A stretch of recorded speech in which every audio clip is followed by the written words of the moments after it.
Boston Sports Con. Shot to right, slicing toward the Pesky pole down the line. It's going to be out of here. Line down the right field line toward the Pesky pole. Leaping up, and that ball is gone. That's a home run. A lot of our Nesson team as well. High fly down the right field line, headed toward the Pesky pole. That one tucked in, and that ball is going to be against the wall and into second base. Number retired, and now Rafael Devers trying to retire that baseball inside the Pesky pole. Welcome to another episode of the Pesky Podcast. I'm your host, The Rit. With me, like always, is the OG, George Sutherland. George, what's going on, man? This is episode 116, brought to you by the Boston Sports Entertainment Network. George, how's it going, man? Brooms belong in the utility closet, not in the hands of the Houston Astros. My God, that's ugly.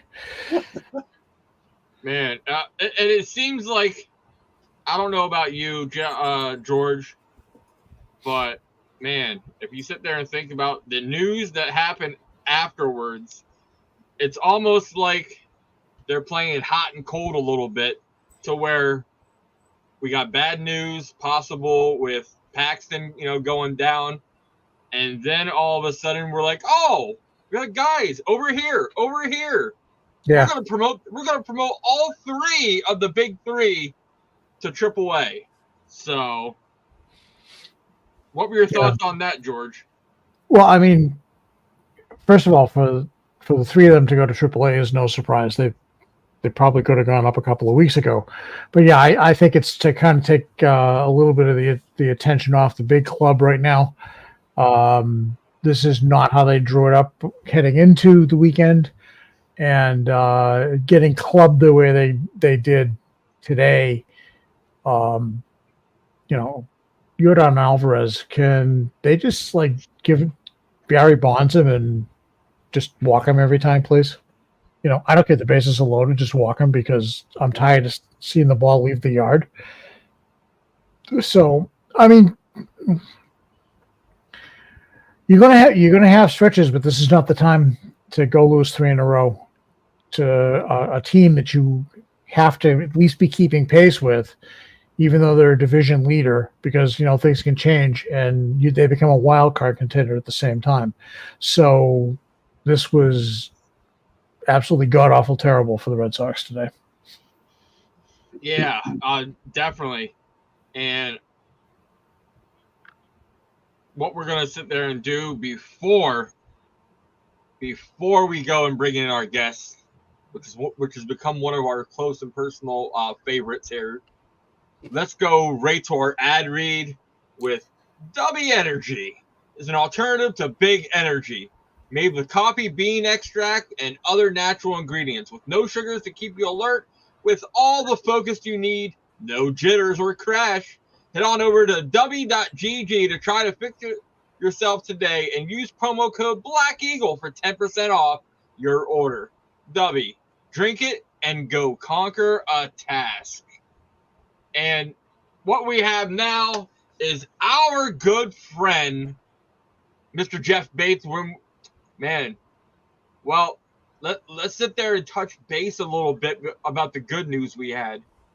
The last time we faced you, George introduced you to somebody, and then Mr. William Abreu said, hold on, let me introduce myself to Mr. Jeff Bates. So what did you think, honestly? So wait. William Abreu.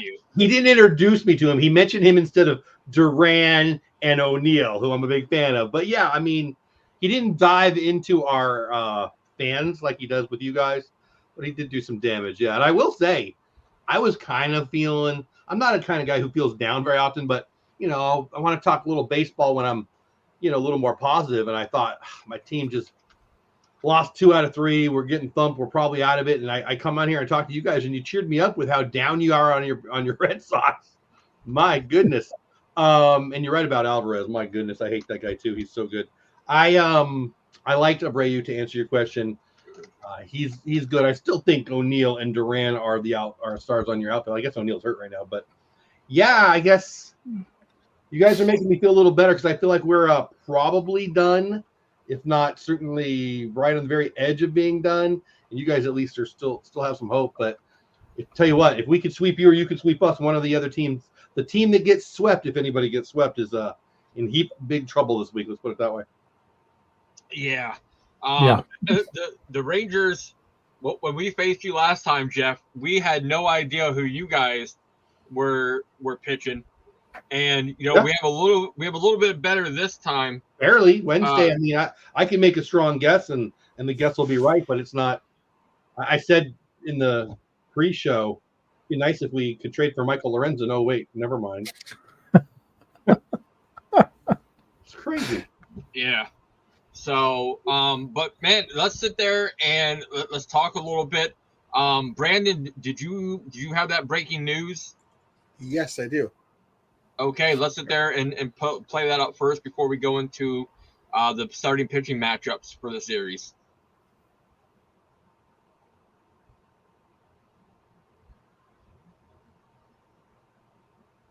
Brandon, the audio, we can't hear the audio. Let me help. Oh, my hamstring. Oh, my something down there. That's what he's saying. All right, let's There we go. see. Let me see if I can fix this here.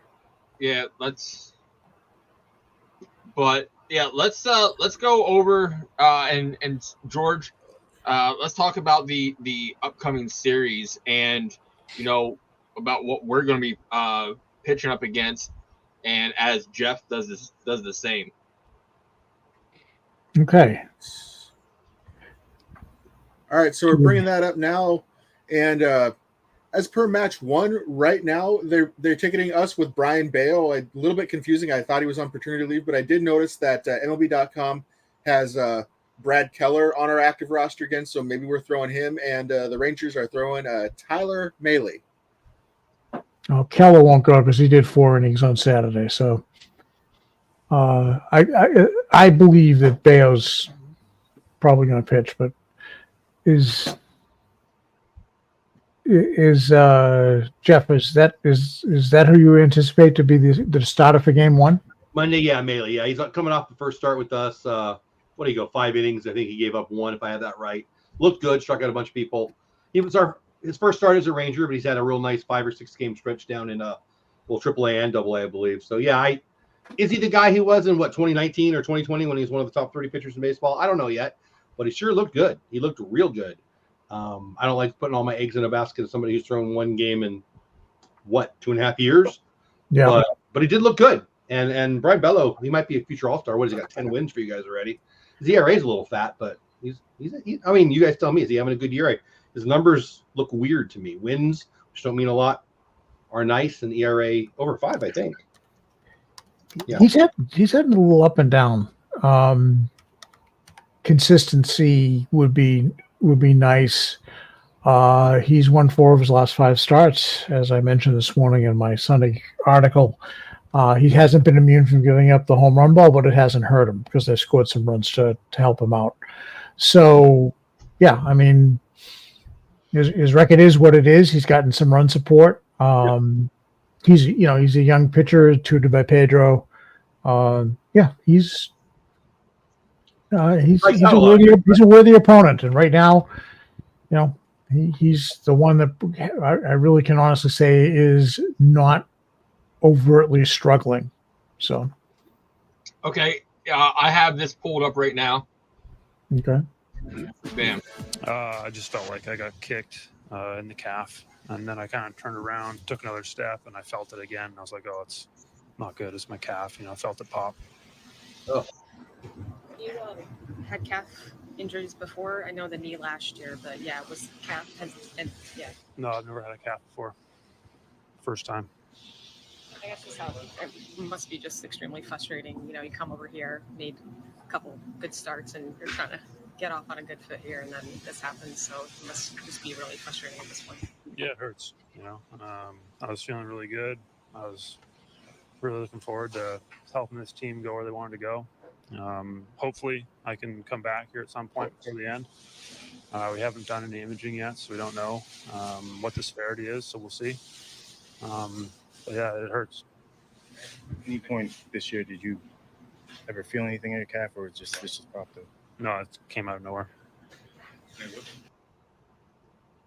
Yeah, so right there, we're looking at things, and man, to hear for him to sit there and say he heard it pop, that is definitely, not good. And man, and it was just easy money for all the Red Sox haters, the negative Red Sox fans, that to jump on board. Oh, this is why we wanted Breslow to stock up on starting pitching.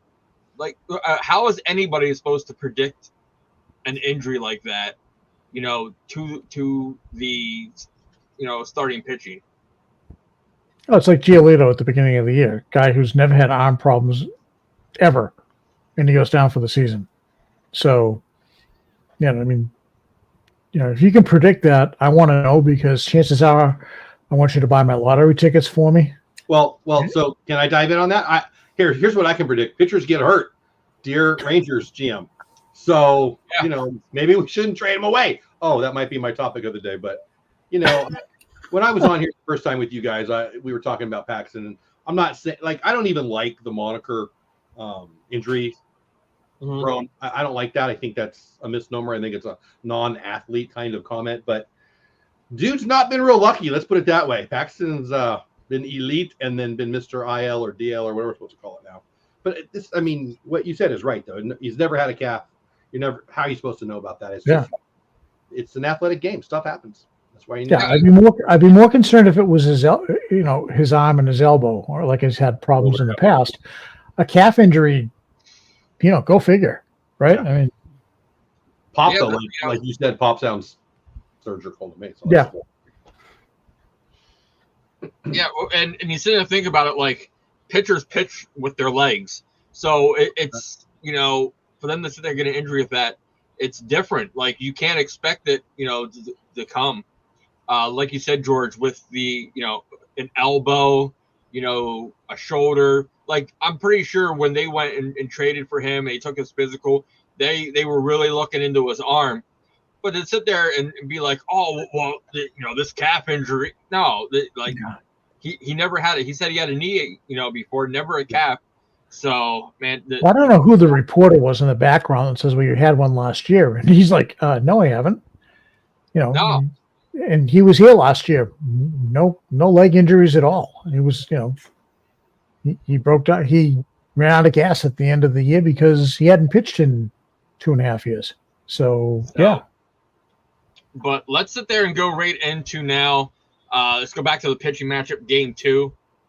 All right, game 2. We've got Cutter Crawford for us versus Jose Urena. So, Jeff, you want to sit there and talk about Jose Urena? Yeah, I do. Go ahead. Hey, he's had a great year for us. He's been a revelation, as they say. I was at his last start. He was horrible. First inning, I think he threw about 40 pitches. I think 28 of them were balls. It was really ugly early, and then he settled down. Let me look. I wrote 4 innings, 2 earned runs, which I'll take. But he wasn't that good. I thought he wasn't going to make him out of the first. So if we could erase the first inning last time and look at his entire 2024, he's been pretty freaking good for us. I mean, numbers are numbers, but 3.74 ERA. I like the long relief kind of guy. I think there's a lot of value there, and I thought he was a good arm to pick up, as a, kind of 4A guy, AAA, Major League, shuttle back and forth. He's been much better than that. He's been real good for us. Again, the first inning last week against, I think it was Houston. Pretty sure it was Houston. Was horrific. So, it is what it is. We've got to put a lot of hope in Jose Urena, which seems a little crazy to me, but he has been good for us. So I guess I'm on the fence on that. I mean, I like him on the season. That last first inning, he didn't look like a major league pitcher to me, and then he settled down. So we'll see. So, Jeff, let's talk Cutter Crawford a little bit. Yeah. As I also mentioned in my article this morning, Cutter just crossed his major league high from last year. It was 129.1 innings. He's 2 innings past that now. He has struggled of late, and he needs to figure it out and figure it out quickly, because they need him to be more effective than he has been. You know, he another one bitten by the home run ball. He'll have periods where he seems to be cruising a little bit, and then he has that magical inning where, you know, the wheels come off, and so does the axle. So, yeah, he needs to figure it out and figure it out quickly, because right now we need somebody to stop the bleeding.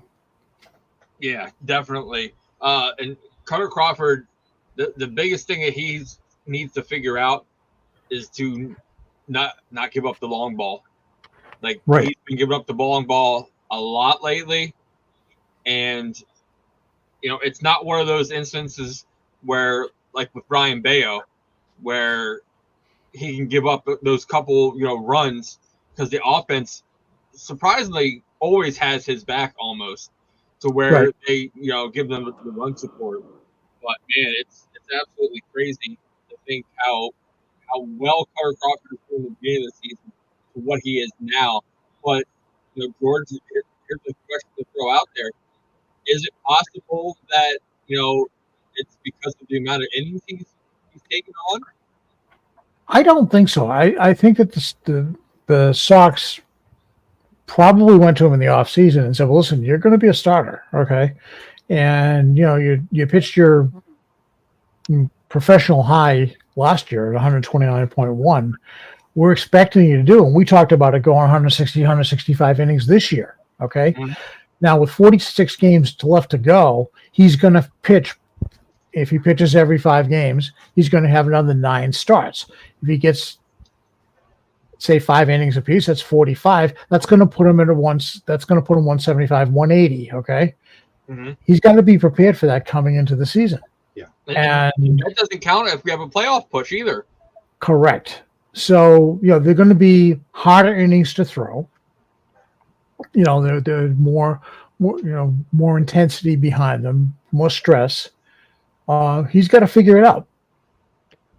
You know, nobody's ever questioned his toughness, but right now he's got a lot to figure out, and you know, he needs to look at himself and kind of say, okay, I gotta do this, and you know, he and Bailey figure something out, because right now we need him to be consistently good and not up and down. Exactly. So let's bring up Game 3's pitching matchup. All right, Game 3, we got the man Houkamania himself, Tanner Houck, going for us. Had a great bounce back start the last time out. Offense didn't pick him up. And Jeff, you're throwing Dane Dunning at us. What you got on him?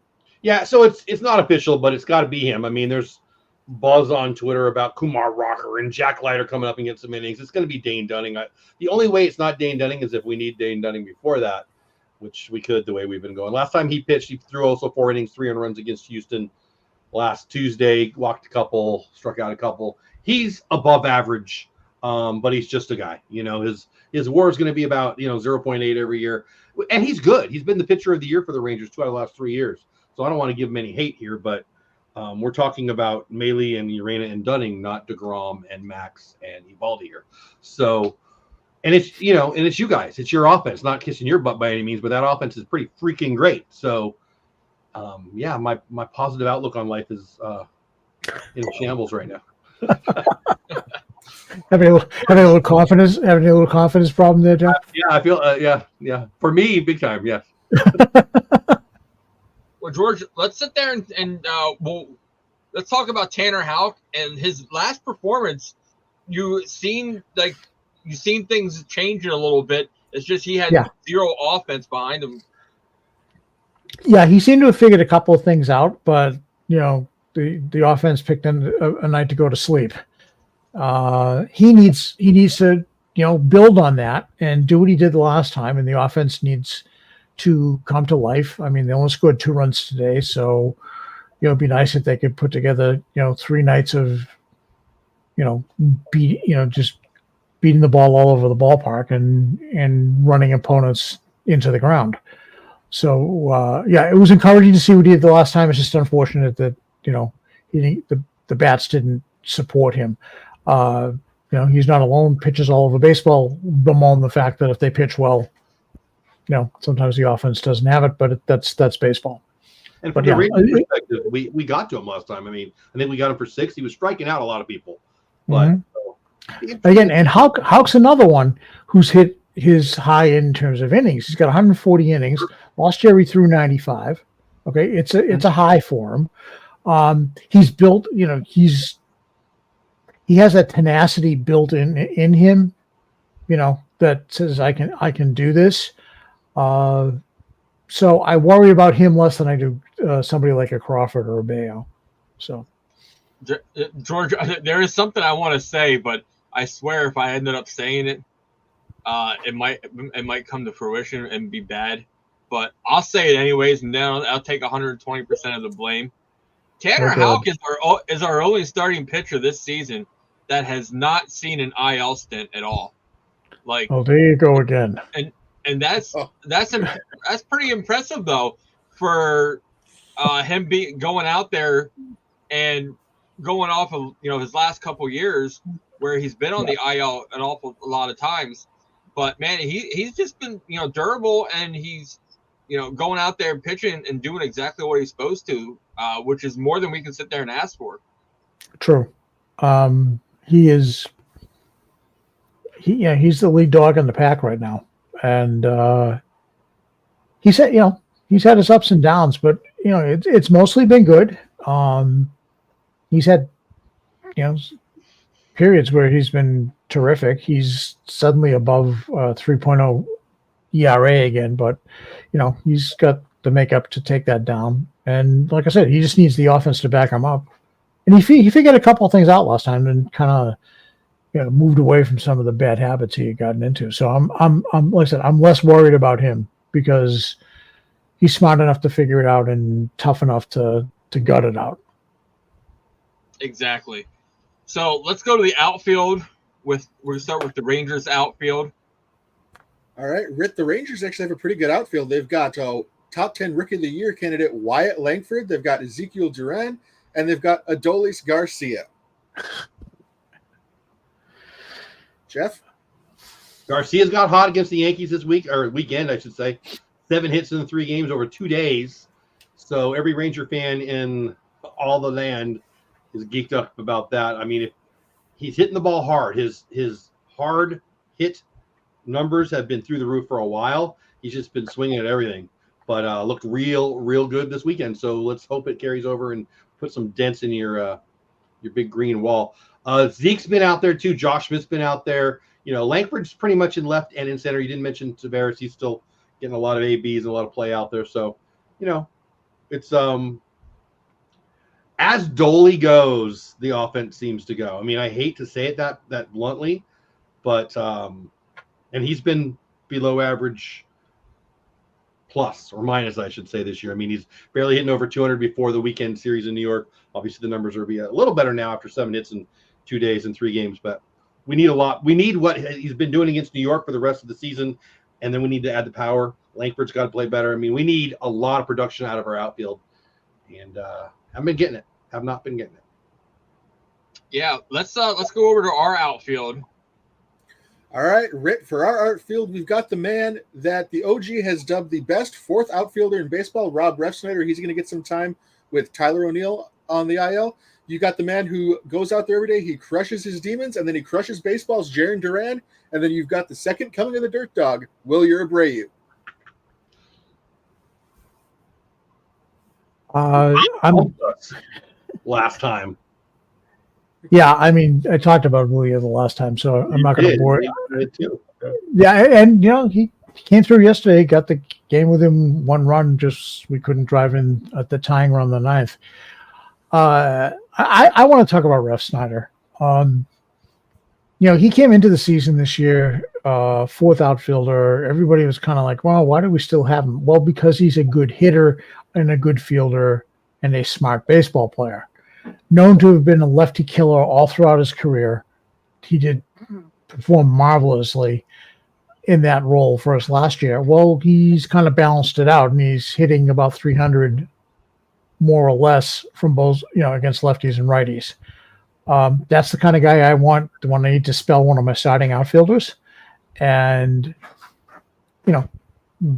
he's a good pinch hitter to boot. Plays a very good defensive outfield, and he's a young veteran. And his guy, I think, helped out. Duran, Rafaela, Abreu. He knows his role, and he's comfortable. He's one of these guys who's comfortable in his own skin. So, there are a lot of managers I think that would like to have Rob Refsnyder on their team. Absolutely. As Tom Caron says, if you don't like Rob Refsnyder, you don't know baseball. So, I believe in that. He's not the superstar, but boy, he's a solid player, and you never have to worry about him not doing the right thing when he takes the field. So you can depend on him to play a good game offensively and defensively. I mean, you called it, George. Last time we were talking, you talked about him, and I kind of joked about, how come we're talking about Duran here? He's a stud. And then he went out and hit 2 home runs. Refsnyder did. So I was annoyed at you that night when he hit the 2 home runs. I know, but I didn't mention it this time because, No, I mean, I didn't want to make sure I talked about him again. So let's go to the Texas Rangers infield. All right, around the infield for the Texas Rangers, you've got Nathaniel Lowe, Marcus Semien, Corey Seager, and Josh Young. Jeff? Wow. I mean, I love this infield. Everybody gives hate to Nate Lowe, at least in the Ranger fandom, and they shouldn't. He's above. I mean, he doesn't have a lot of power for a first baseman. That's where the hate comes. But the other 3 are all elite. Josh Young's only just been back recently, had an ugly error today, but even Semien had an error this week. Seager, I'll put him up against anybody. Anybody who's not named Aaron Judge. I think he's as good of a hitter as there is on the planet. Semien's freaking stud. So again, I look at, and maybe I'm just being a fan. You guys tell me, am I just being a fan? But I look at the lineup and I'm like, where are my runs? Where are the runs? Where are the, crooked numbers on the scoreboard? Hey, Kay, welcome in. I'm glad you're here. I just, yeah. It's a frustrating year when you want me to talk about the infield of Josh Young and Marcus Semien and Corey Seager and Nate Lowe and Silver Sluggers and Gold Glovers, and we're not scoring runs. What the heck? So I still think, I'm a math guy too. I can look at the numbers. I just mirror it as 1.9%. Fangraphs got us at 1.9% to make the playoffs. 1.9%. That's ridiculous for this roster. So, every now and then I'll do a video or I'll prep for a video or I'll finish a video and I'm like, am I just the homerist of all the homers ever? Am I just missing it? I don't know what's going on here, but I love our infield. I'd like them to hit. How about that? Yeah. Before we move on quick, we want to throw out a couple shout outs to our boy Jeff here from Texas Haley. Oh, that's Haley. That's Haley. That's my friend. She loves absolutely both love Durans. Texas Rangers Clubhouse. Hey Haley, thanks for stopping in. Bam. And then Kay, hey guys, what's going on? Hey Kay. So hey, thanks for stopping by. Hey, do what Jeff says, guys. Yeah, we're great people. I say so. Go over to Jeff's account, and there's a poll. You gotta vote for us. We're great guys. We gotta sit there and do this, and Jeff says so. I did. That's right. I tweeted that out earlier. Yeah, and come on, guys, if you're listening, do it. Go. I mean, it takes 1 second. It's free. And it's fun, and these guys are my friends, so help them out. So, Georgia, let's go bring up the Red Sox infield. All right, for our infield, we've got Dominic Smith, David Hamilton, Rafael Devers, and Rick's very own human highlight reel, Sedane Rafaela. George, who we talking about here now? Who we talking about?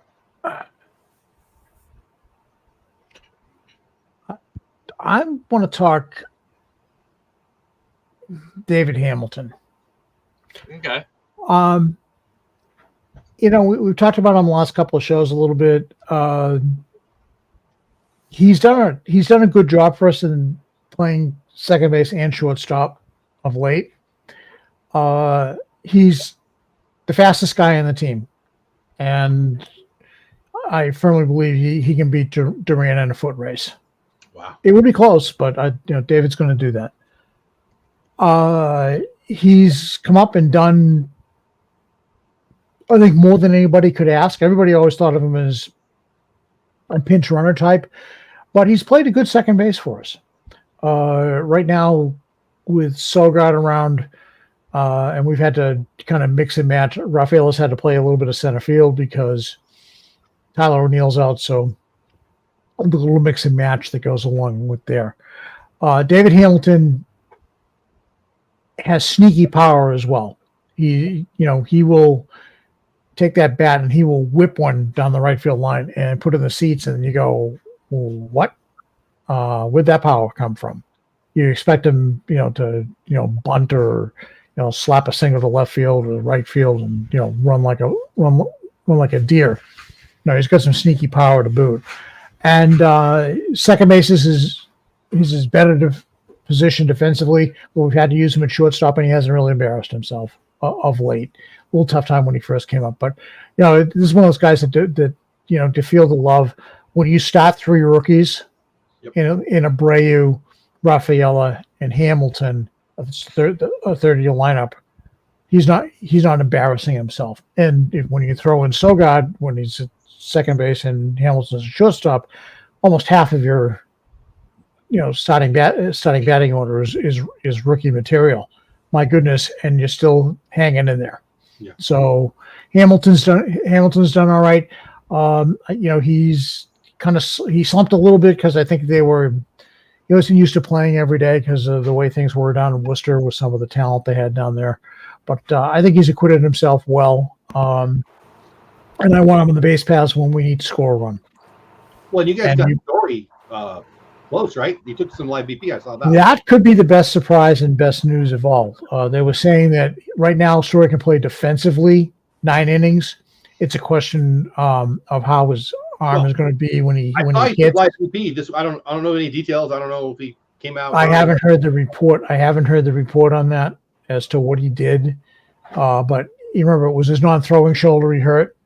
So he could have been playing defensively for a while, but right now, of course, we're at right now. I'm truly believing that it's going to be part of this. I just don't want to give him the timeline. Okay, yeah. So, whatever. I mean, he hit live pitching. I mean, that's closer than everybody thought he was out for the year, didn't they? Or am I misremembering that? That was my understanding. Yeah. It was like see you next year. Yeah, but he even admitted that he was surprised considering how bad it was. Well, I watched the interview they had, and he was just saying, I thought based upon what they told me how serious the injury was, I wasn't going to see anything before the beginning of next year. And they're honestly talking about having him up in September. There you go. That would help you guys a lot. That would be 3 days though. Okay? That he and Casas both. That's a shot in the arm this club could use. But the question is, if we don't pick it up, it may be too little, too late. Yeah, so that's with DeGrom and all of them. Yep, same. Yeah. Well, let's go to your guys' backstop and DH. There, Jeff. All right, for the Texas Rangers backstop and DH, we have Jonah Heim, and Jeff. You could really throw a bunch of guys in this DH role, but we've got to take it in for the moment. Robbie Grossman.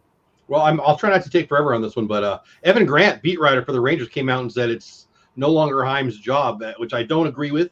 But I'm not in the clubhouse, and he is. I mean, he flat out said today, during the game and after the game, Carson Kelly might have the bulk of the bats moving forward. I think that's BS. I think Heim's still elite defensively, and this is an all-star and a Gold Glover from just last year. He didn't forget how to play. He's just huge and needs some time off. But Carson Kelly's going to be real good for us. I think that's going to be a real positive. Love Evan. Didn't like that he went negative there, to be honest with you. I think it's a huge positive for us. Every team needs to have 2 catchers, to be honest with you. I mean, come on, this is not like quarterback in the NFL. They get beat up. And the DH, okay, it's Grossman against a lefty starter, yeah, but it's Josh Smith and it's Zeke Duran just as much, if not more. I mean, Josh Smith is really a man without a position right now. I mean, is he our third baseman? No. Josh Young is. He's our shortstop? No, that's Corey Seager. Is he our left fielder? No, that's Wyatt Langford. But is he going to be in the lineup and leading off? Yeah, he is, 100% of the time.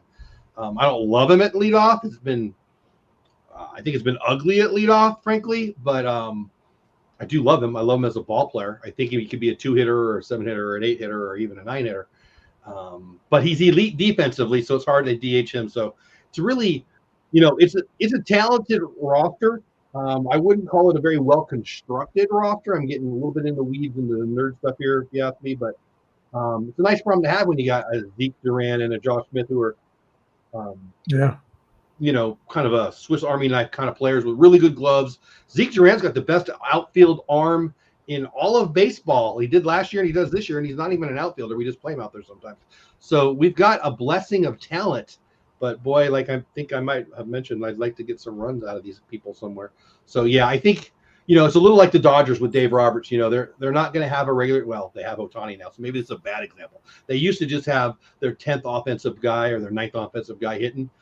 Even before that, I guess the Dodgers had JD Martinez. So maybe that's a horrible analogy, but I know that's his style, the Roberts style, and I think that's kind of what Bochy's been forced to do here. Just play him where you can. I mean, Josh Smith was our third baseman when Young was down. Last year, he was our shortstop when Seager was down, and he's been good enough to be in the lineup. So it's the catcher thing actually makes me mad. Hey, CJ5, Heim's the catcher, but I do like Carson Kelly. I think he's a valuable piece.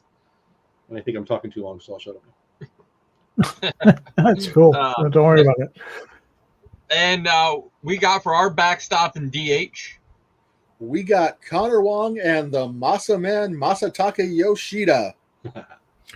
Well, first, before I talk about Connor Wong, I really want to say I am surprised about the fact that Jonah Heim's been, kind of going to be a forgotten man. I don't either, because he could have used a break or two, probably. Yeah. But you listen out. The Rangers don't want him. Send him up to Washington. I think I tweeted it out, and I even said it on a video recently. Give Heim a week off. Give Heim 2 starts a week over a week or two. And get him ready for the stretch run. If we even have a stretch run in us, then it matters. That would be the right play here. I said it earlier. I'm a big believer, and you got to have a 60-40, 65-35 spread on the catching. You can't go, Yogi Berra is not the way to do it anymore. I mean, again, Heim is a big guy. It's not like it's Austin Hedges back there with a little body. It's a big, big freaking guy.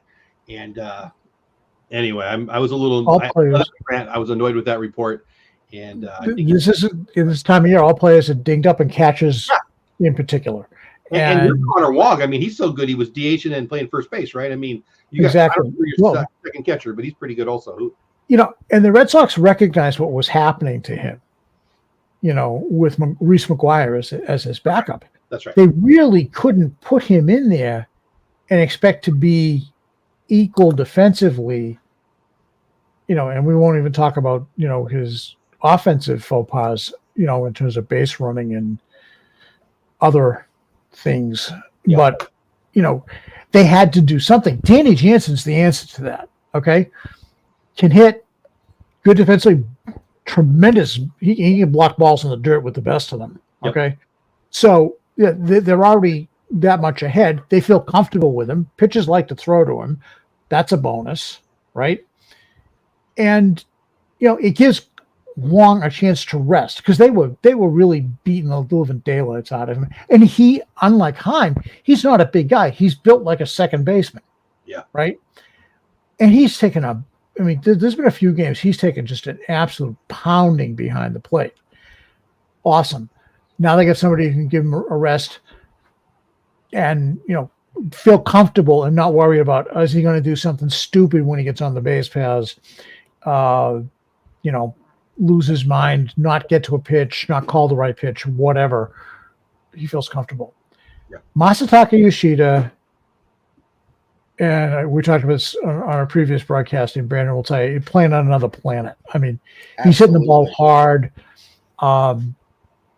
He drove one out deep into the right field grandstands down the right field line by the Pesky pole. That and it just didn't. Usually the balls just kind of like dunk in there, 4 or 5 rows in the back. That ball shot up into the grandstands. He hit that thing hard. He's comfortable now. Okay, he's whatever was going on with his thumb is fixed. He's relaxed. He's taking what the pitcher gives him. He'll slap the ball the other way. He's showing he still has that power that the Red Sox knew he would have, the ability to hit somewhere between 15 and 20 home runs. The problem is he's missed a lot of games, so now he's kind of like getting into where a lot of players would be late May. Here it is for us in mid-August. You know, But George, I got to jump in for a second here because I was thinking about what you said about him last time you and I were on, and you know, I think you're right. I think it was him getting comfortable at DH and coming to the terms with the fact that he's going to be a DH moving forward, and then also I think he's you know, finally taken that year and a half to get used to the league. So I think those two things together, I think you can only go up from here. that's true. Last year he kind of slumped towards the end of the year because the travel was killing him. You know, I mean, the coast to coast stuff was like something he didn't have to do in Japan. You know, and that's understandable, right? You know, he's now his second year in playing in U.S. baseball. He's starting to get a handle on things, and right now he's picked a perfect time to get hot. He solidified the DH position, which was kind of like a revolving door, not unlike second base has been for us, and it's been extremely nice to see that it's you know, you don't go, all right, who we have at DH tonight? Oh, Moss is in. Oh, good. You know, he's hitting the ball well, and it's a different offense when he's going because it's another left-handed bat that not only can put the ball in play but can hit it out of the park, you know, every once in a while with some authority. So that's it for that. Lincoln's your lineup. I agree. So let's go to the bench for the Texas Rangers. All right, for the bench for the Texas Rangers, I hate to bring this guy's name up again, but we got Carson Kelly, we got Leody Taveras, you got Josh Smith, who was just getting some love from our boy Jeff, and then you got Travis Jankowski. So, Jeff, what do you got? I love him. I love our depth. And again, I'm wondering if I'm just a homer. I mean, Carson Kelly just got named by Evan Grant as the co-starter. As I said, I don't believe it, but you know, he's a great pickup. Can he be a starting catcher? Absolutely. He's a starting catcher in the Major League Baseball, and we just have one that's a little better, even though Evan Grant disagrees all of a sudden. Leody Taveras, you know, I don't know. Last year was a lot bigger year. He's actually been hitting pretty well the second half, but sure would have liked him to go slap that ball the other way at the end of the Yankee game and take the lead for us, but it didn't happen. I think that he's a fourth outfielder in the major leagues, and he's starting because Evan Carter's hurt. Josh Smith on the verge of being an all-star this year, again, starting at third when Young was down. He's been great. Second half hasn't been as good as we want to pretend like it's been, but he is an elite glove. What a trade, by the way, for the Rangers. They got Zeke Duran and Josh Smith for Joey Gallo, who I think he might set the record for the most negative WAR in the history of the world. Pretty bad the trade. And then he's up there. Yeah, he's up there, man. I'll tell you. Here I picked him to be the MVP preseason. Obviously, I was wrong. But I think Jankowski was named by National Writers recently as the best fourth outfielder in all of Major League Baseball. I don't agree with that, but I'm a huge Jankowski fan. I think he's got a great glove, elite at all three positions defensively, real good pinch runner. Can hit a righty, can still probably hit 280, 290 against right-handed pitching. So I like him. Will he have a place on the 2025 roster? Almost assuredly no, but he's a solid last guy in your outfield for sure. Bronco says, yeah, Smith has been you know, he was real good in the first half. Second half, he's been less good than people seem to think. Let's put it that way. But I love Josh Smith. Again, elite defensively, and the offense has been unbelievable. Certainly had a clutch home run for us the other day. I love him, but his numbers aren't as good as people seem to think. Yeah, and then we go to our bench, and who do we got there? Our bench, we got the man that I'm glad he's playing for us and not against us anymore, Danny Jansen. We got Emmanuel Valdez. He's back up for a little bit. You got Romy Gonzalez, hot as ever right now, and Nick Sogard. George, I just want to throw some Danny Jansen numbers out to you real quick. Sure. So I'm pulling this from Tyler Milliken because he's a great stats guy. Danny Jansen, since he's been dealt to the Red Sox, 6 games, 20 plate appearances, is batting .389. His line is .389, .450, .722, and a 1.172.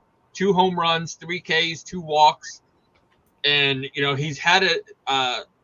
He's every single game he's had a hit in that he's played in.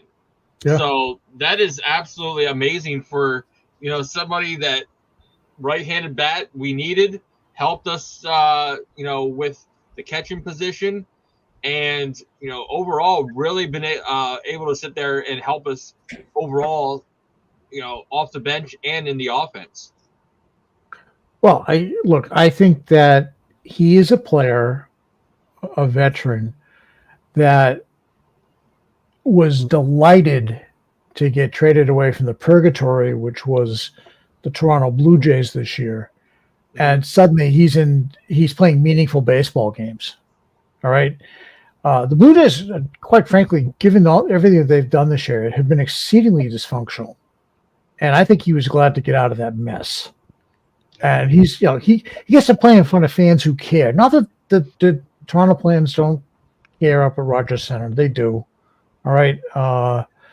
But, Boston's, a different animal. Okay. Yeah, it's Boston, New York, and Philadelphia. You got to have a tough skin to play here. And he's endeared himself to the fans since he got hit. He's hit a couple of bombs. He made a tremendous catch, there.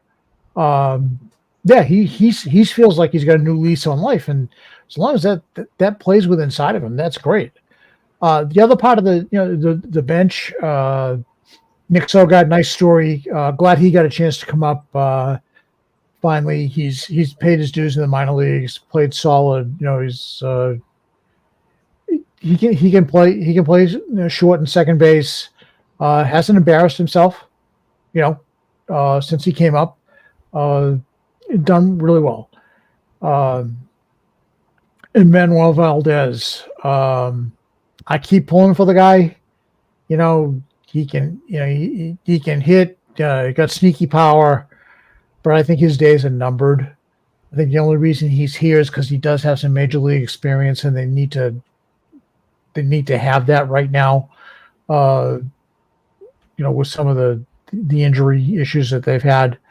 But he'll be back to Worcester in no time, and he'll be a DFA candidate now that they've moved Meyer up to Worcester. So, yeah, I mean it's not the best bench, but it's what we got. So yeah. So let's go right to the bullpen now, and let's start with Texas's bullpen. Let's go to the front end, and then we'll work our way back. All right. So looking at the front end of the bullpen, I got to tell you guys, this one confuses me a little bit because per MLB.com earlier, I found Jacob Latz, who I checked, he is on the IL. I don't know why he was still on there. You got Matt Festa, who I could only find in a Mets hat, so I'm assuming the Rangers just called him up recently. You got Walter Pennington, and I'm going to be honest with you, I don't even know how to pronounce this other guy's name here, and I don't want to mess it up. So, Jeff, No, I want to tell us how to pronounce him? No, I'm not going to help out here. Denise Garabito. Garrison. Garrison Garabito. So, Garrison Garabito. There we go. You got to get the first one. Yeah, our bullpen kind of sucked today. It is what it is. Great job, by the way, Brad. My gosh, these guys are not exactly household names. Pennington, we just got in the trade for Michael Lorenzen. He'd be nice to have. Garrison Garabito's a great story. I think we talked about him a tiny bit the last time I was out here or on your show. He looks pretty freaking good, to be honest with you. Jacob Latz was the lefty. He did go to the IL the other day. We went from one lefty all year, Jacob Latz, to three lefties. Andrew Chafin should be on your list, and he got thumped today, and he took it to, or maybe he's on the next slide, I don't know. He took it to, I don't know if it was a Gatorade. It was something with liquid in it that is no longer in one piece today. I'm a huge fan of that guy, but boy, today, I mean, come on, it was Soto and it was Judge. I think there's been a few people, they on 72 home runs between them this year. I think that's right, actually. Something close to that. That's just brand new. I couldn't tell you anything about him except for he's wearing a Met hat on that picture right there. He did pitch. That's all I could find. Yeah, I don't know why they didn't have him in a Rangers hat yet. Because he wasn't a Ranger until recently. I think that our bullpen's gotten a lot deeper recently, but it doesn't matter. It doesn't matter right now. Like do we have a bullpen day Wednesday? Yeah, probably. Do we have a bullpen day the day after that? Yeah. I mean, we haven't even talked about, and we probably won't. Max Scherzer just went back to Texas to get checked on. Nate Eovaldi will either be pushed back or miss a start, and he's talking to, what's the guy's name? Miss Keith Meister. He's the guy who does all the Tommy John surgeries for everybody. He works for the Rangers, and he does everybody in Major League Baseball. So, we in big trouble if Matt Festa and Garrison Garabito are starting for us here in the next week or so. But am I allowed to say Michael Lorenzen's on the Rangers again, or have I gone over my? No, I didn't know that. Did that just come across the wire? I mentioned it totally. Jeff, All right, well, let's Rangers fans, breaking news. Jeff, you want to let everybody know about the big trade that went down with Michael Lorenzo? I'm a little pissed. Pretty crazy. Well, let's keep moving with this bullpen here. On your back end, you got Andrew Chafin. You just talked about him. You got your all-star closer, Kirby Yates. You got David Robertson, still around the league at this age. He's still just doing his thing. And then you got Jose Leclerc, who was really good a couple years ago, but just kind of fell off a little bit. Really good a couple years ago. That's exactly right. I love Chafin. He got killed today. I like Leclerc's entrance music. It's kind of fun. Makes me want to dance. That's all I got to say there. Seems like a real nice guy from everything I read. Throwing fire. And he's been actually pretty good lately, but not that lately. Robertson's unbelievable. My gosh, I could probably argue that guy's a Hall of Famer. And I think he's 39. I love David Robertson. I've always loved David Robertson. Big WBC fan. I love him. I love him. Kirby Yates isn't pitching like 4 days because, what do you do with the guy who's going to shut down somebody when you don't? He's pitching Monday. I guarantee it. He's going to pitch Monday. I don't think he's blown a save all year. He was an all-star. He's great. It doesn't really matter when you can't score runs. I mean, you can have the best closer. Like, I was so against selling at the trading deadline, and I was mad at, even on your show, I said I was mad about all the stupid talk the national reporters were talking about. Oh, they're going to sell Eovaldi and Yates. Oh, maybe we should have. I mean, I want to smack myself for saying it, but what the heck? I mean, Kirby Yates is not worth anything to us if we can't get a lead. And I don't think you get a lead if you don't score runs. Is that right? Is that how that works? Yeah. Yeah. If your offense is putting up zeros, not so good. And again, 2 of the 3 games in the last series, we scored a lot of runs. So, but not enough. Yeah. It is what it is. Can you tell I'm frustrated? Kirby Yates is great, and yeah, there you go. Yeah, let's go to our front end of the bullpen as of now, because there was talks. Bernardino might get called down. They might bring up Horn. There was even talks about bringing Rodriguez back up. So let's go to the front end of the bullpen. So for right now, as it stands right now, we've got Josh Winkowski still there, Luis Garcia, who we just picked up, Zach Kelly, and the man with the stash, Cam Boozer. Boozer. Well, Winkowski, they've messed with him a little bit this year. They try to make him a starter out of spring training, then they put him in the bullpen, then they sent him down to Worcester to kind of stretch him out as a starter. And after the moves at the trade deadline, they've kind of put him back for the 1 to 2 inning stint, potential long man, but for the most part, the 1 to 2 inning throw darts thing.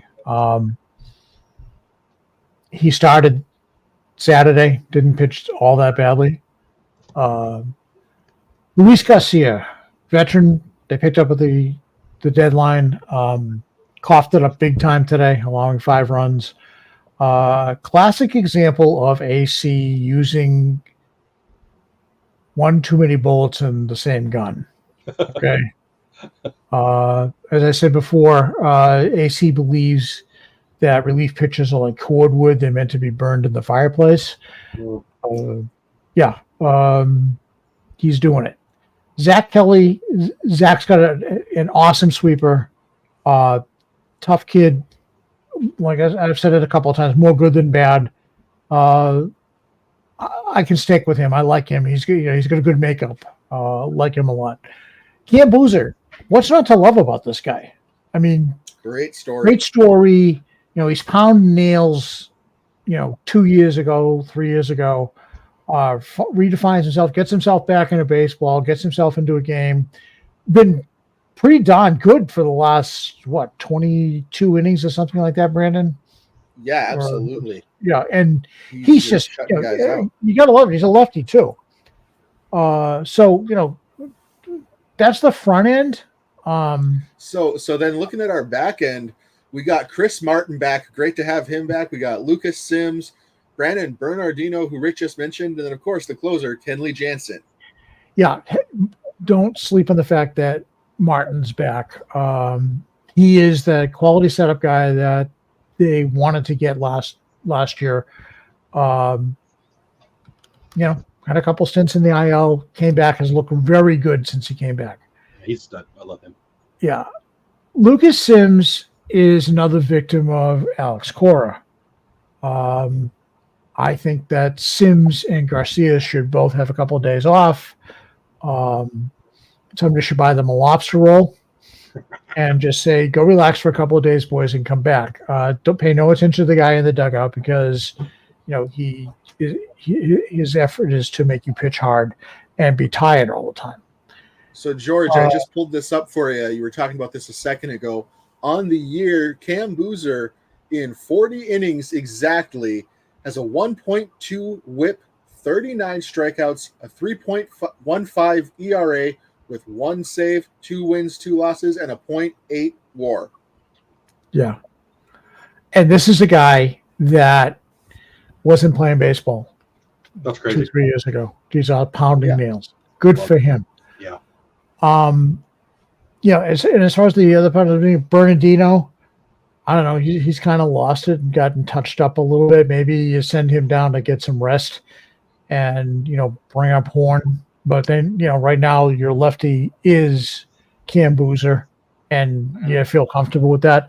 Kenley Jansen, man, he's doing his thing. I didn't think he'd be here this late in the season, but he has, and he's doing his thing. Veteran closer. Him every year, and he just keeps cranking up the saves. Yeah, I mean, Ritt and I talked about it earlier in the season. We thought it'd be gone by now, but he's doing, he's out there doing the job for us. So, amen to that.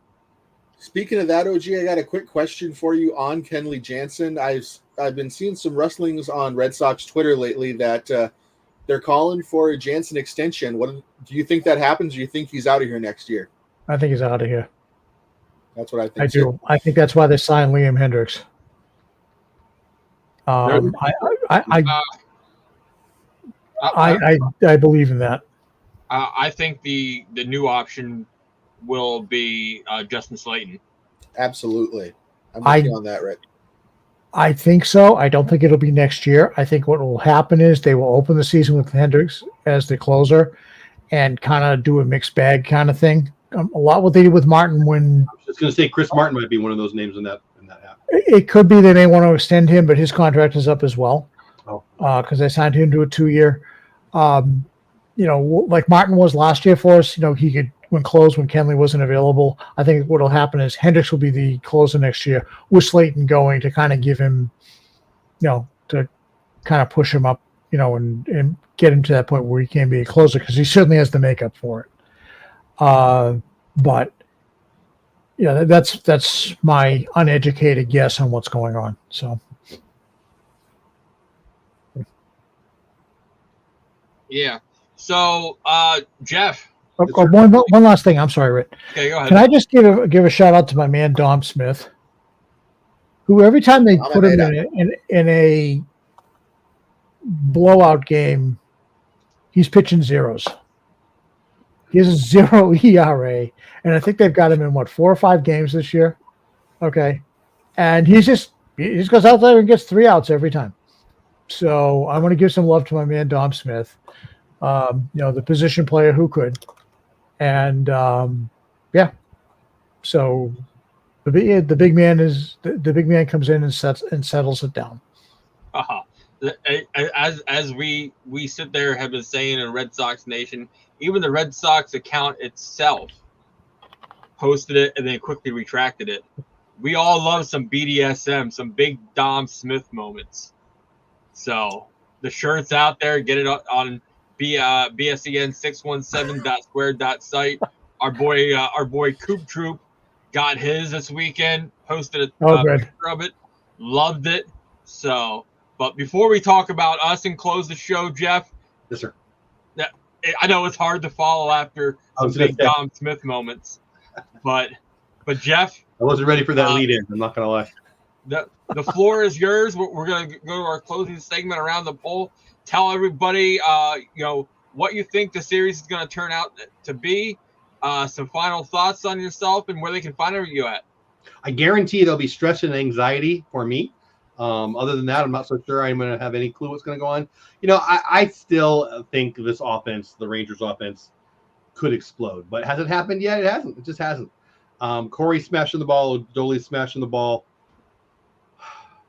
We need to start putting up more than 3 or 4 runs And we absolutely have to do it against you guys because you guys don't mess around offensively. You guys don't put up 2 and 3 runs. So I don't know how we get through the series. I was frustrated entering the series against you guys last time, and it turned out pretty good for us. This time, we're done if we can't get some wins piled up right now. We got to win 2 out of the 3 of the rest of the season all the way just to have a chance. The only reason we have a chance right now is because Houston's bad and Seattle's bad. And Houston looks like it's less bad all of a sudden. So I don't know what I think Seattle might have the night game, but I think we're 7.5 back. I don't want to lie to everybody, but I'm pretty sure that's what it is. Houston, and I think 7 back to Seattle right now. So we're at the end of having a chance right now. We can't drop any more is what I'm trying to say. Where people can find me right here on Twitter at Rangers Fan Jeff. My YouTube channel is Texas Clubhouse. And make sure you check out the Pesky podcast and go vote because you haven't yet. And I'm talking to you. Go vote right now. The Pesky podcast. Where do they find that? It's on my Twitter and it's on their Twitter. So go there, vote. You got like 25 more hours. It was like a whole day voting or something. What was it? 24-hour vote. Yeah. But don't wait. Go vote now, and because I said so. Right now we're at 19 hours left, and it's close. 52.4 by the river. Yeah. And 47.6 for us. So 191 people voted so far, and that's absolutely crazy. But guys, you got to sit there and get us to the next round. I knew this was going to be. I was talking to George. This was going to be one heck of a battle between Ed Han and Hogdale, and then you got myself and DOG. So hopefully age and wisdom pulls out over looks and charming personality. Well, there you go with the old guys again. Jeff, you see what he's doing to us, right? I mean, George, I'm right there with you. You and I are both older than Hogdale and Ed Han. So, I know. Age and wisdom. Let's see if we can beat looks and youth. So, hopefully, I can bring some youth and wisdom to the table here. So, you guys got me now. So let's go do this. Help us out, Brandon, because we need the good-looking guys too. So I got your back. But George, what are you saying for the series wrap up and your final thoughts? I think Sox 2-1. They almost have to. If they lay an egg like they just did with Houston, it's pretty much over. But yeah, they do. I think our offense is still okay. I believe that Crawford and Hauk will come along and do what they need to do. So I feel comfortable with the 2-1 Sox. And as some final thoughts from me, the series was tough. I still believe, but when it comes time to set things right, now's the time, guys. And I wouldn't be surprised if somebody called a clubhouse meeting real soon and figured it out. Absolutely. And my series prediction is coming from Jeff's side of the YouTube channel. Bam! I'm gonna have to follow Bronco Mustang Pony Powder. Boston's taking 2 out of 3. George, I won't say it. I won't do it to us because and I'm glad. No, you've already said enough with something else you said earlier. Yes. So okay, guys. So I'm saying Sox take 2 out of 3.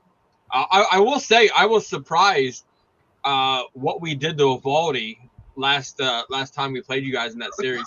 I was absolutely stunned and surprised, but I was pleasantly surprised with that. So, but okay, guys, sit there and head on over to the Pesky Podcast on our YouTube channel, BSEN_617. Make sure you sit there and give us a follow, subscription. We are over there ramping up some Patriots content for the Patriots fans out there. So, if the Sox are bumming you out, go over and check out our boys down at Pat's Nation Night. Around the corner. So, but as the screen says, we have to update this because you got to put our latest shirt right smack dab set front and center. But order yours at bsen617.square.site. We got the Jaron Duran acknowledge him shirts. some Me Casas, a Sue Casas. We got 2 different versions of Hulkamania shirt. We got Hollywood Hulk and All-Star Hulkamania. We got Jaron Duran, Hungry Like a Wolf. And on the back it says, leading the pack. And of course, Jeff, all of your Rangers fans would definitely agree with this shirt.